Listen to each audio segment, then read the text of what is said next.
Pessoal, não vamos esquecer de acionar o sino.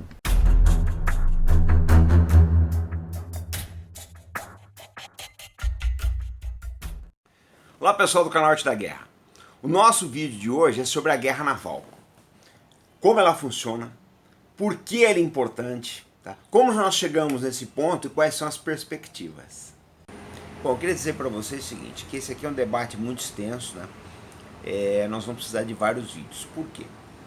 Se a gente retroagir desde o princípio da história humana, nós vamos ver que o homem sempre se bateu pelo controle, pelo domínio do mar. Que é através do mar que ele faz comércio, que ele se desloca, né? Que ele invade outros países e por aí vai. Então o debate é muito extenso. Agora, uma coisa não mudou. É o princípio da guerra no mar, os princípios, os fundamentos. Isso aí, a tecnologia evolui, mas continua como sempre foi. Esse gráfico que vocês estão vendo aí é da UNCTAD, tá? Das Nações Unidas. Então ele coloca que em 2017 havia mais ou menos 93 mil navios circulando pelo planeta aí, navios mercantes. Essas são as principais rotas comerciais do planeta, né? Vocês veem aí onde tem mais colorido, que é o Atlântico Norte e o próprio Pacífico, tá? É onde passa a maior parte do comércio marítimo do planeta. Daí são os choke points, ou pontos de estrangulamento, são os pontos mais estratégicos para o controle das rotas de petróleo por todo o planeta. Vocês veem as rotas aí, que são as linhas azuis, e os choke points, que são esses pontos aí mais estratégicos assinalados em vermelho. Olha uma curiosidade com relação a esses choke points. Estreito de Malaca, Estreito da Dinamarca, Suez, tá? O Estreito de Hormuz, são todos lugares onde já teve guerra, tá? Ou já teve conflito, principalmente da Segunda Guerra Mundial para cá. Então agora a gente vai dar uma olhadinha nos fatores que efetivamente contam em todas essas guerras aí. Acompanha com a gente.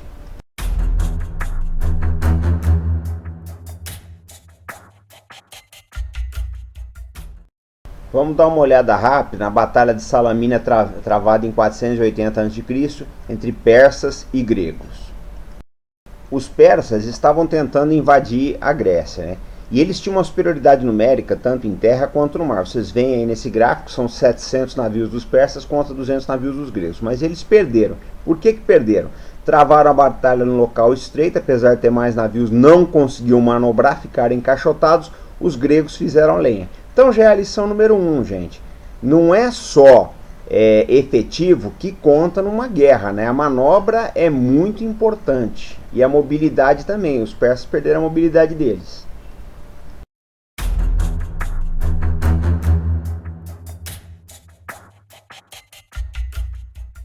Vamos para o segundo caso agora. Batalha de Trafalgar.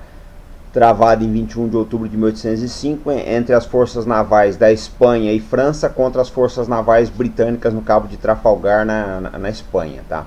O que acontece? Como vocês vão ver a seguir, os franceses e espanhóis tinham mais navios do que os britânicos, mas perderam. Vamos ver por quê. Tá aí, os britânicos, né, à esquerda do vídeo, com 33 navios contra os franco-espanhóis com 41. Agora, eles perderam. Por que perderam? Vários fatores, mas eu vou citar alguns. Um dos mais importantes é uma pessoa que vocês vão conhecer a seguir. Bom, esse é o famoso Almirante Nelson, que comandou essa batalha junto com o almirante inglês Collingwood. O Nelson tinha muita experiência, essa é a folha corrida dele, tá? Ele participou de diversas batalhas, inclusive ele perdeu um braço e um olho. Ele acabou morrendo na batalha de Trafalgar. Nelson foi imortalizado nessa batalha não só pela coragem dele, que ele sempre teve em todas as batalhas à frente dos homens, por isso que ele sofreu diversos ferimentos, mas também pela inovação, né? Porque em vez, vocês vão ver no mapa agora, em vez de ele colocar os navios em duas linhas paralelas aos franceses, ele cortou ao meio, tá, a linha francesa e conseguiu afundar vários navios em pino. Ele impôs um desastre à marinha do Napoleão. Então é aquilo, é de se duvidar que se não fosse o estilo de liderança do Nelson, né, e a experiência em guerra que ele tinha, se os britânicos teriam essa vitória tão avassaladora. Foi a vitória que mudou a história da Europa praticamente ali, né? Porque depois disso os franceses perderam completamente a capacidade ofensiva no mar.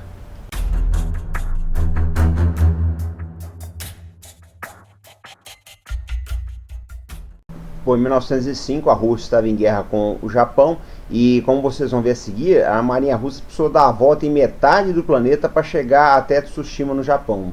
Vocês veem no mapa que ela saiu da Rússia, tá? Passou pela África, etc., cruzou boa parte da Ásia até chegar em Tsushima. Ou seja, chegaram cansados, estressados, os navios já estavam com falta de manutenção. Bom, os russos foram fragorosamente derrotados pelos japoneses no Estreito de Tsushima, tá? Perderam quase todos os navios, enfim, foi uma derrota acachapante. Agora, por que eles foram derrotados? São diversos fatores. Os navios russos eram mais vulneráveis a incêndios, os japoneses treinaram muito, inclusive com munição de subcalibre, tinham ogivas melhores, ogivas mais preparadas, e os telêmetros, que é esse instrumento que vocês veem da foto aí, dos japoneses, eram de fabricação nacional. Os telêmetros russos eram de fabricação alemã e as tripulações não tinham tanta familiaridade com o uso dos mesmos. E o telêmetro é fundamental naquela época na guerra no mar, porque você consegue aferir a distância do navio e para isso calcular o tiro, né?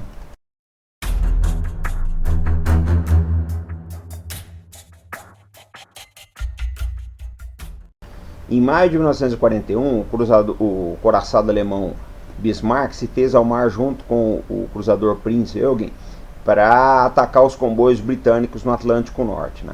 Ele afundou o Hood, que era um coraçado muito querido na Marinha Britânica.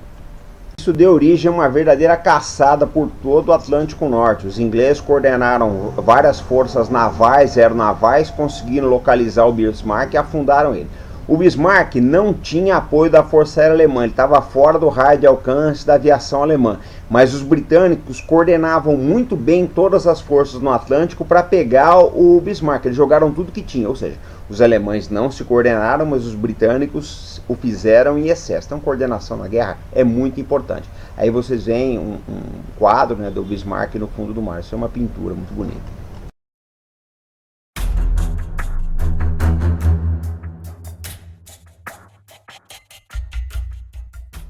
Em junho de 1942, uma poderosa força aeronaval japonesa atacou Midway, base americana no Oceano Pacífico. Só que o que acontece? Semanas antes, os americanos tinham quebrado o código JN-25B do Japão e sabiam completamente dos planos japoneses. Eles sabiam onde os japoneses iam atacar, os horários, etc. Puderam se prevenir, colocar uma força em condições defensivas e foi um massacre para o Japão. O Japão perdeu diversos porta-aviões, diversos navios importantes ali. Ou seja, por quê? Eles tinham um código de comunicações que não era protegido, era fácil de ser quebrado, tinham vários códigos, mas justamente esse foi quebrado pelos americanos.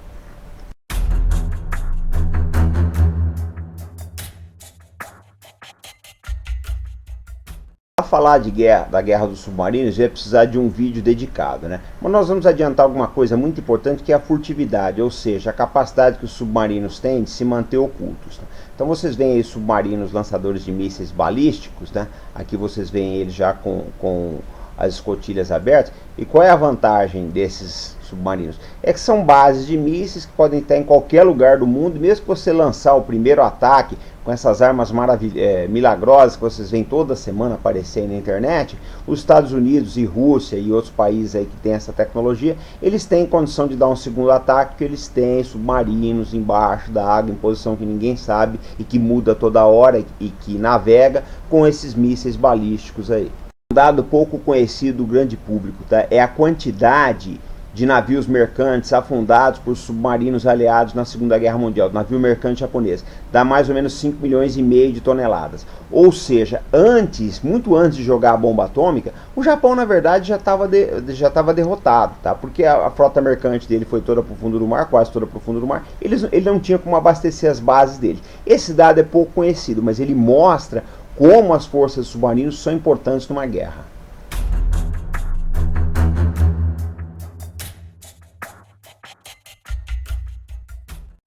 Bom, gente, eu queria colocar uma coisa que eu acho muito importante para vocês.